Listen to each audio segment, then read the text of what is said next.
It is your Classic Metal Show right here on the ClassicMetalShow.com. That is brand new stuff from the band Manimal. That is the title track from their latest release, Trapped in the Shadows. And on the phone right now, we've got the main guy himself from Manimal. It's Samuel Nyman. Samuel, how are you, man? I'm fine, thank you. And you? Good, man. Really good. I'm better now that I've heard your record, man. I'm not even an ass-kissing thing.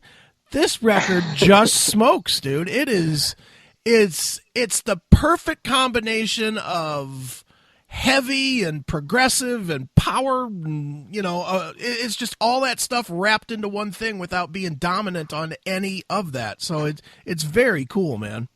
I'm so glad to hear that. When you put down your soul and heart in something like I guess all musicians do in an album production, and especially this time when it took us a couple of years to finish this album, then of course you are always a bit worried about how it will be received by the audience, and so it warms my metal heart to hear that that you like it, and obviously it seems like metal people in general seem to like this production, and of course that makes us really happy. Sure. Well, and there's really anybody that's of the quote unquote classic metal vein.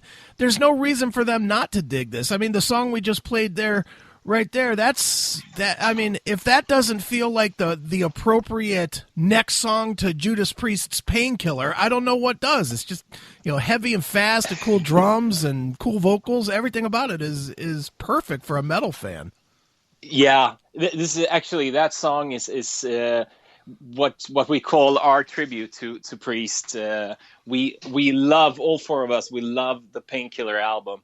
And when we wrote the song, we said that, hey man, we got to have our own Painkiller, and so let's write a song and let it be a tribute to Judas Priest, the band that we love, and the album we love. So you could say Irresistible is like our tribute to Judas Priest. So we haven't done much to hide our influences on that song, and it turned out great. Sure. We were really pleased with the results. Excellent. Well, Samuel, let's talk a little bit about where you guys have been leading up to this record. Unless I'm missing something, this is the first full-length album in what, 6 years, 7 years? Yeah, way too long. Yeah, we've been around all the time. Even though we lost two of our bandmates, the Menzer brothers. They left the band a couple of years ago. No hard feelings. They just had other stuff in their lives they wanted to prioritize. So and then we had to find two new members. So that took us some time to find the right guys for this, and also we are very picky when it comes to songwriting. We have very very fine filters that much doesn't pass through those filters. So we often go back, even when a song is finished. We often go back and see through the song and see if we can improve something. If we don't want to release something that we are not 100% satisfied with, and so I guess that is both our blessing and our what do you say, our curse. Sure. So we have promised ourselves and our record company and publisher that it won't take us another 6 years to make next album, because it's obviously it's not good for your career. Sure. To wait that long. Maybe if you're Metallica, you maybe you can wait a little bit longer than the average band, but bands like us who are trying to climb up and reach the top, it's not good to wait that long. But we've been around all the time. We also have done some shows, some touring, and most of the time we've been writing on the album, and it's the past year we have worked with the recording it and the mix and mastering and so on. But sure.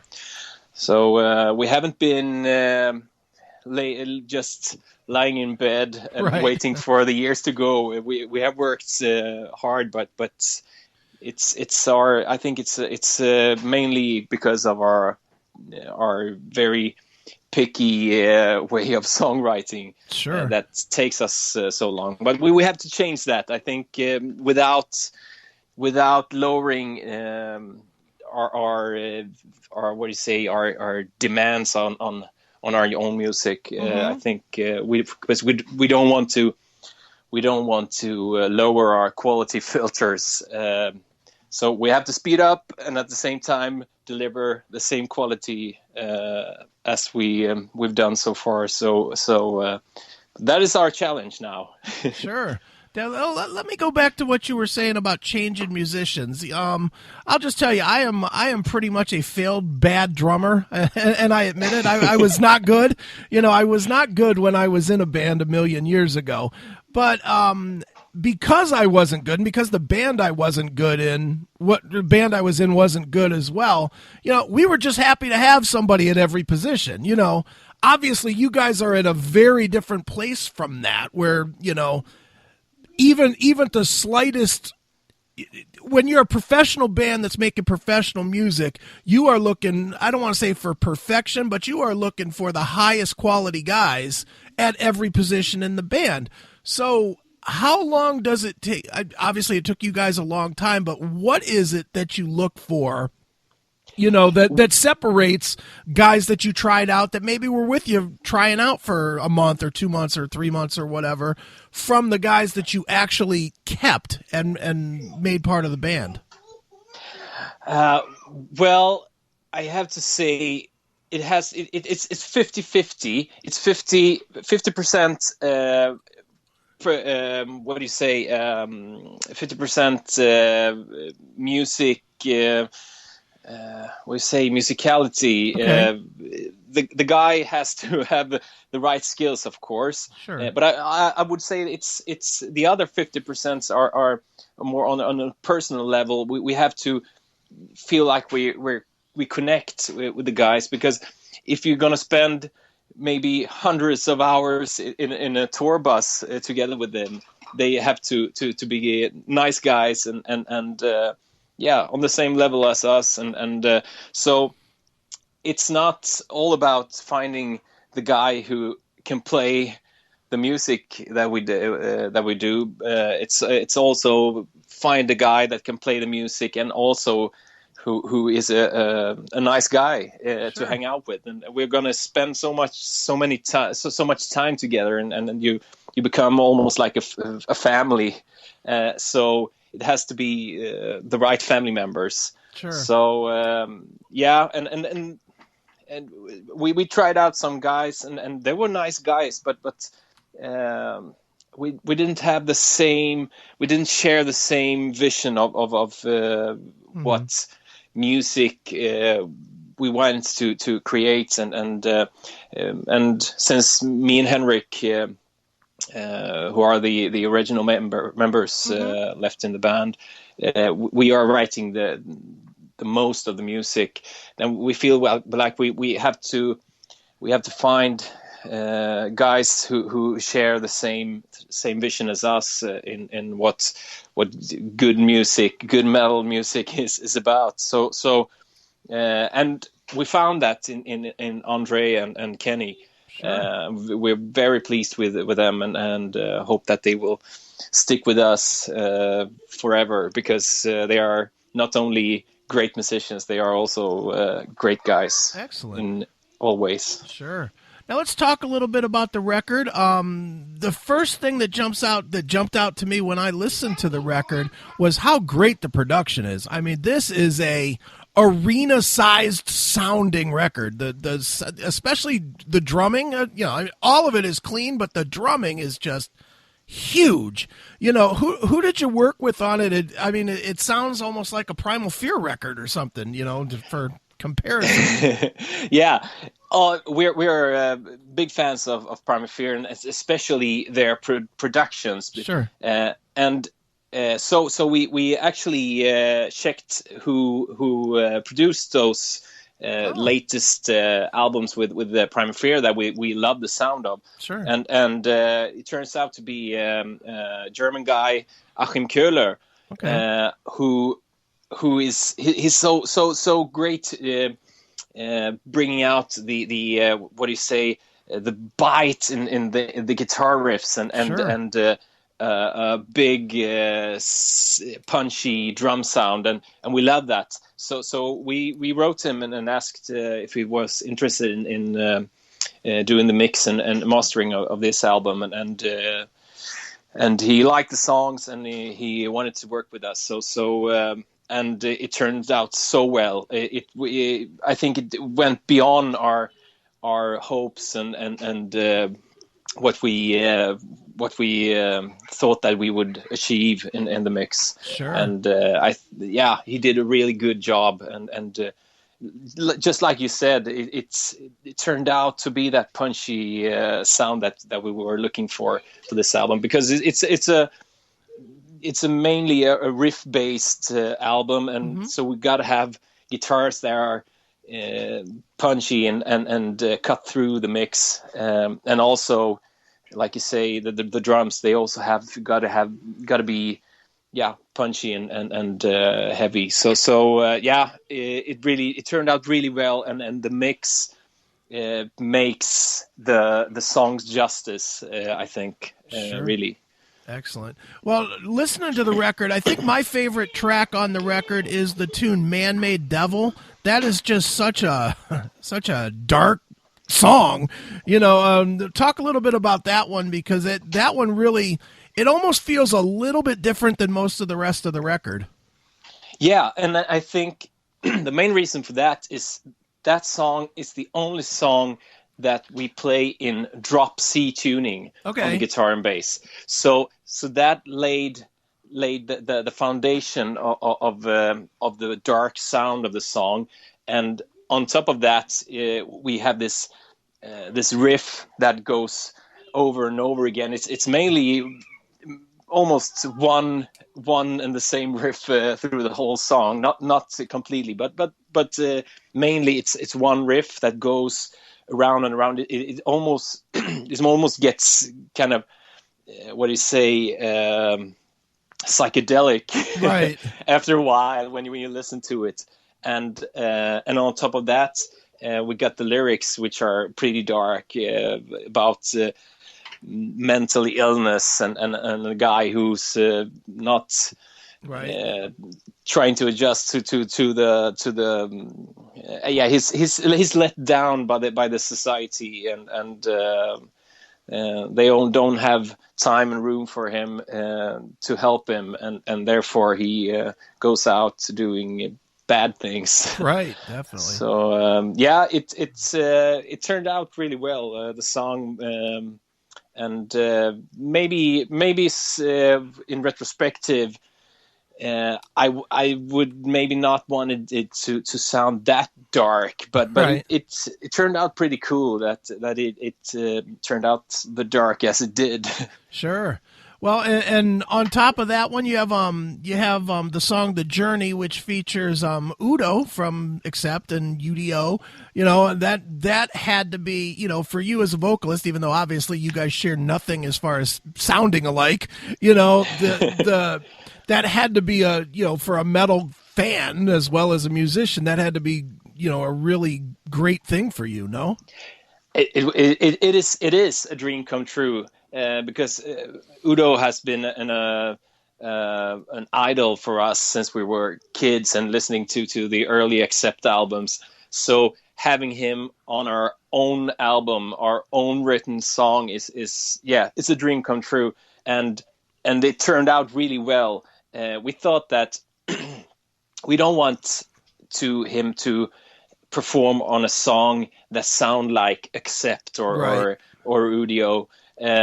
We wanted him to do a song with us that doesn't sound like what he does on regular basis. So this song was perfect, and it was written to be. It was meant to be a duet, and we started to think of possible singers who could do this duet with us, and we had a couple of alternatives, but our first alternative that we wanted the most was Udo, and so we contacted him through our publisher, and because we share the same publisher and record company, so and he listened to the song and he liked it and said, sure, I'll do it, and it turned out really well. We're very pleased, and of course, like I said, a dream come true. Sure. Now let me ask you, Samuel, as as a musician that's like you said, you are a touring musician, and no secret what's going on all around the world with the quote unquote fear of terrorism and whatnot that's out there. For you guys, especially since I'll tell you, the American perspective is almost straight fear. Where everybody's afraid to do anything anymore as far as traveling and going overseas and whatnot. For you guys that are more in the environment, do you worry about that kind of stuff, or do you just blank that completely out and just live your life and whatever happens, or what? I actually, of course, you think about it, but at the same time, I don't want to be scared, and I don't want to I don't want to think about it, because that's what these people who are doing these things, that's what they want. They want to put us in a fear state, right. And because people who are afraid do stupid things, and so that's what they want, and therefore me myself, I try not to think like that. Of course, you can't avoid thinking of it, but I don't want to put myself in a state where I'm afraid and to go out and on clubs and go to see shows. We had our release party here in Sweden, in Gothenburg. I think it was 1 week after the Paris attacks. And I guess there were some people who didn't show up, who was afraid of maybe something like this would happen also here in Sweden. But I think that is that I respect that, but at the same time, that is what these people want. They want us to be afraid. So therefore, I don't want to be afraid. Right. I don't want to think about it. I want to live my life as I did before this whole maniac thing started around the world with terrorism. So I try not to think about it, but of course it's somewhere there in the back of your head. You got it, but maybe I would avoid the biggest cities and the biggest gatherings of people. Maybe I would avoid that. No, I don't think I would avoid that either. Right. But perhaps that. But a rock club. No, I don't know. I don't want. I want to think that way. Right.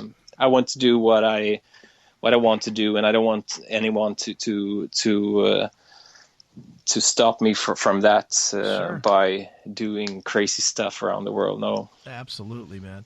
Well, the crazy thing that our fans can do is buy your new record, which is called Trapped in the Shadows. It is seriously a good record. It's well worth having as a metal fan. So, Samuel, where can people go online to find out more about Manimal and pick up the new record and all that good stuff? Yeah, it will be available in various record stores, of course, but also on Amazon.com. You can all check out our website at manimal.se. Okay. Maybe you can drop by our record company's website, AFM Records, and also you can get the latest news about the band and touring and stuff through our Facebook, Manimal Official. So go there and check us out and have a listen and buy the album if you like it. We appreciate the support. Excellent.